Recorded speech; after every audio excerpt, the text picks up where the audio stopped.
You see what happens? You see what happens, Larry? You see what happens when you cancel and fire a director? They go over to DC and possibly make a good movie. So if you guys overlooked the news way back when, you know that James Gunn has had a little bit of a tumultuous kind of past few years. And despite initially not doing Volume 3 for Guardians of the Galaxy, DC was able to just scoop that talent up and have them make the Suicide Squad, which is the sequel to Suicide Squad. And I fear, you know what? There's actually no other way or no other director that can possibly handle that kind of property than James Gunn, because that's essentially what he did with Guardians. He made us care about a character or a property that we weren't really thinking about or even caring about. So he is quite frankly the man for a job like this, especially if they are going to be going for a much more R-rated route. And it looks like we finally got a full-fledged trailer for the movie that was already set to come out this year. So I was wondering where the trailer was coming. And here we are with a not only a standard trailer, but also a restricted trailer. It's not a motion poster. It's not a B-roll. It's not a sneak peek mixed in with a bunch of HBO Max other bullshit. It's an actual full-on trailer. Let's check it out. Yep. Okay. And it's a restricted one. It's also a very meaty one. It's damn near 3 minutes. So let's watch this, and then I'll give my opinion right afterwards. Okay. So what you got, James? You gotta be kidding me. You're gonna risk the entire mission for a mental defective dressed as a court jester. It's coming from a guy that wears a toilet seat on his head. We don't leave one of our own behind. Hopefully Harley's still alive. No funny business, Colonel. These are dangerous people. Team 2 is clear to go. Fire up. 3, 2. What are you guys doing? What? We're here to save you. You were gonna save me? It was a really good plan, too. Well, I can go back inside and you can still do it. That's patronizing. I'm so sorry. Harley Quinn. Blood sport. So he's not playing Deadshot. You know the deal. Successfully complete the mission, you get 10 years off your sentence. That, what the fuck? You fail to follow my orders in any way, and I detonate the explosive device in the base of your skull. Doing the whole head exploding thing again? So this is the famous Suicide Squad. He recruits horribly beautiful minorities. I mean, the Guardians comparisons are gonna happen.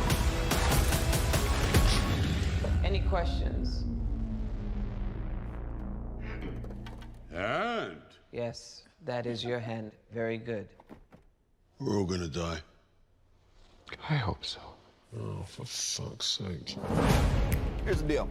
We fail the mission, you die. If we find out any information you give us is false, you die. If we find out you have personalized license Oh. plates, you die. What? No. Peter Capaldi, Cough without covering your mouth. the doctor. Although, that isn't an open invitation for you to cough without covering your mouth. COVID. How the hell am I supposed to know? You're the leader. You're supposed to be decisive. And I've decided that you should eat a big bag of dicks. If this whole beach was completely covered in dicks, and somebody said I'd eat every dick until the beach was clean for liberty, I would say no problemo. Why would someone put penises all over the beach? Who knows why madmen do what they do? See, in another movie, that line wouldn't have worked. This is suicide. Well, God damn!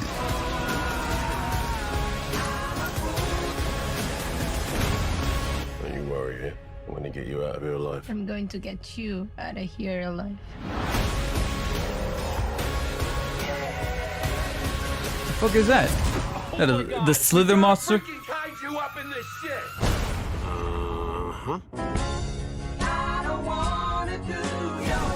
I love the rain. It's like angels are splooching all over us. And as the tagline says, do not get attached. Because some of these motherfuckers are gonna die. They're going to die.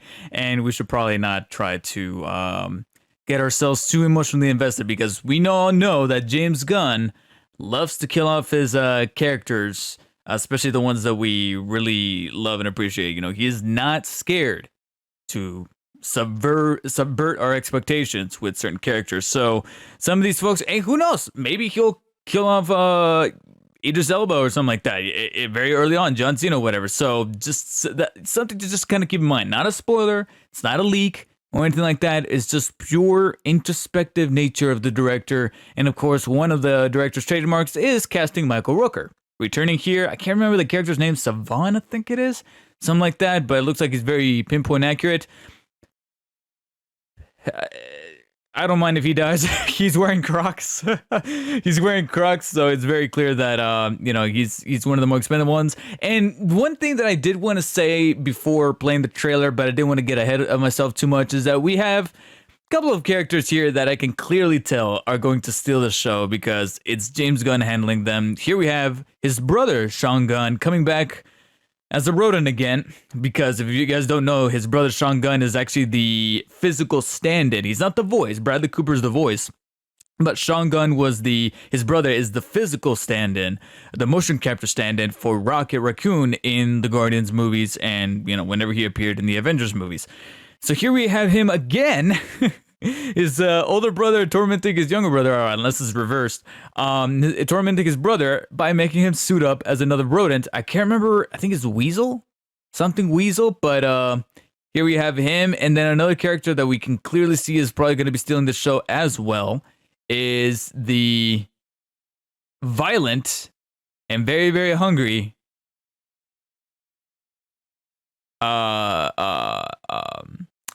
goddamn, the shark. God damn, why am I forgetting his name? King Shark. King Shark, Jesus Christ. And I'm glad to see that King Shark is getting mad respect. Not only because between crocodiles, Killer Croc, and sharks, my favorite animal is, between having to choose those two, is sharks.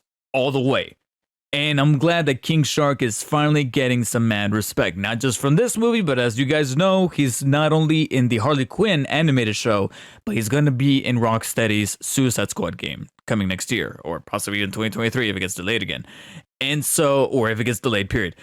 But I'm glad to see that more spotlight is being shared on King Shark. He's kind of underappreciated, so I'm glad to see that he's coming forward a lot. I'm noticing he's only got 4 fingers, so that's pretty interesting. And Sylvester Stallone is going to be voicing the character, and I just get this strange feeling that if he's given the right dialogue and the right amount of screen presence, he is going to be a great force to reckon with amongst this cast. Joel Kinnaman gets brought back. I just feel like because of how realistic and gritty we saw him in the first Suicide Squad as a military Rick Flag, seeing him in the albeit more comic accurate outfit here with the yellow shirt and all that stuff, I don't know why, but it just doesn't feel right to me. Everybody feels right except him. Like, everybody just fits their role perfectly. Obviously, Margot Robbie. A lot of people don't, have the qualms with Margot Robbie as Harley Quinn. I like her. Over the course of time, I've warmed up to her. We have Peter Capaldi here as I think one of the characters that they're trying to extract. I can't remember his name. There's so many characters that I gotta tell you guys right now, I'm not gonna know the name first and foremost because there's just so many.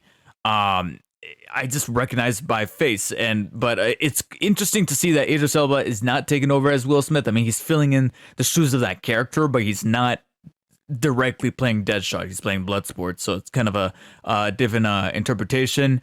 Cool to see that these guys are not just like the film itself are not afraid to have fun. They're here having a party. They're dying, to save the world. Essentially, kind of giving us all what. Oh my God, this kill.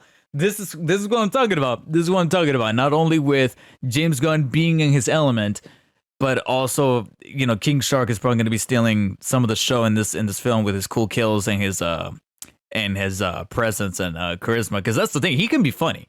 Yeah, if the original comic book material as well as the his shorts. I'm gushing over King Shark. I'm loving King Shark. Yeah. Besides that, I'm looking forward to it. It comes out in August, so what is it? August. Going through. August 6th, so a happy early birthday present to me. Hopefully by then we will reach a decent amount of herd immunity to hopefully go see it in the theater, because I would be very appreciative of that. He should just die because he's wearing Crocs again, like I mentioned before. But I'm definitely seeing aspirations of Guardians of the Galaxy. There's going to be those comparisons, and you can definitely see a little bit of the inspiration with not only just the group dynamic, but also the usage of music and the back and forth with the humor, as well as some of the gore and bloody violence. What I do kind of find interesting is that he's got more of a cinematography and camera angle usage, more keen to some of his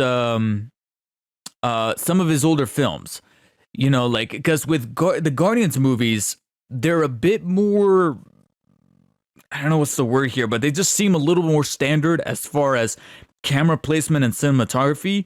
Here, the cinematography and the camera angle, I know I'm going a little just much deeper than I think I have any question of, any responsibility of doing with a movie like Suicide Squad.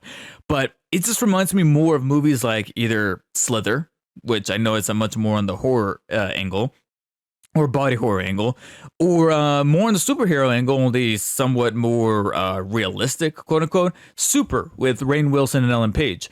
There's just something about the way he's moving the camera and the way he's lighting things with the cinematographer that just kind of reminds me more of that than it does Guardians of the Galaxy. I would say probably just the music and the way we just have our characters interacting with each other, that it just feels like a really good fit. And what was initially Marvel's loss could potentially be DC's gain. And I know that we already have some characters here that are probably going to be very, very expendable. Like, I can't even remember who this guy and this girl is. I'm sorry, but Captain Boomerang is returning. I'm wondering what they're gonna do with him. See if he's gonna be mentioning Flash at any points, and then here comes King Shark with his stuff. And yeah, I'm honestly looking forward to it. I have a friend who doesn't sound so pleased, but I gotta be honest, I'm somewhat in disagreement with him. So other than that, I'm hoping that we get more of an upswing from DC with this movie, because I love Wonder Woman, really like Shazam, but then we got Aquaman and Wonder Woman 84. So James Gunn, come through, please. Anyways, guys, let me know what you guys think in the comments. Don't forget to subscribe, turn on notifications, check out the Twitch channel in the description below as well. And as always, stay humble, and I shall see you on the next one.